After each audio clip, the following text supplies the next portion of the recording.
That puts things in perspective when you have that many days over 110. I just checked. Suffering. It's real suffering. Yeah, it was 118 was the high today. Yeah. I think they were 118 like 4 days ago. Then they were 115 or 116 and 114. Now 118, and they'll be in the what do you call them 110s for another 4 or 5 days at least. Wow. And this covers such a large area. In fact, really, there are heat warnings or advisories from the southern part of California all the way. Notice Miami is included in southern Florida. Miami's a pretty sweaty, hot place in the summertime, but the sea surface temperatures are extra warm down there. That's why they are having, a heat advisory. It takes a lot to get a heat advisory, I suppose, there. But yeah, you can see the red areas are excessive heat warnings. And keep in mind, these are places where it's normally really hot in the summertime anyway. Palm Springs, Phoenix, Las Vegas.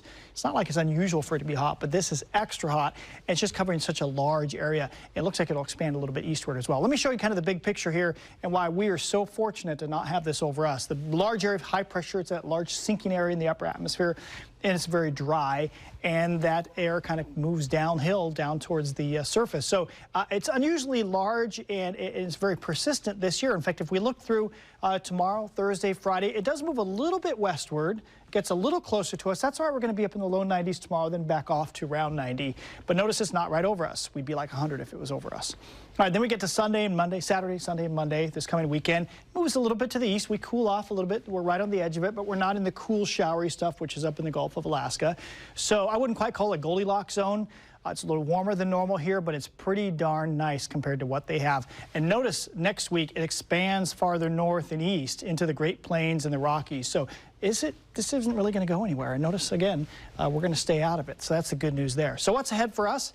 Very stable summer weather pattern. I just showed that to you. For another 1 to 2 weeks, no models give us any significant change in that. Yes, it'll be warmer some days, cooler some days. A heat wave, I don't see that coming up. We will be, though, in the upper 80s and low 90s like today for the next 2 days, and it'll back off a little bit on Thursday or Friday.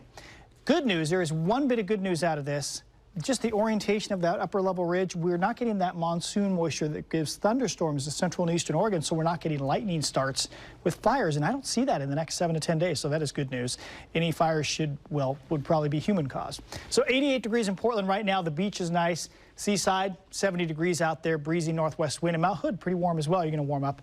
Tomorrow you'll be in the low 80s up there. As for cloud cover, probably little or nothing coming up for tomorrow, just a very thin marine layer along the coastline. So your Portland forecast, all sunshine tomorrow like today. We start at 67, so a little warmer start. It's going to warm more quickly. We're already at 82 at noon. Today's high that we have right now, I think we'll reach that by 2 p.m. tomorrow. And then top out in the low 90s. It will be a dry heat once again.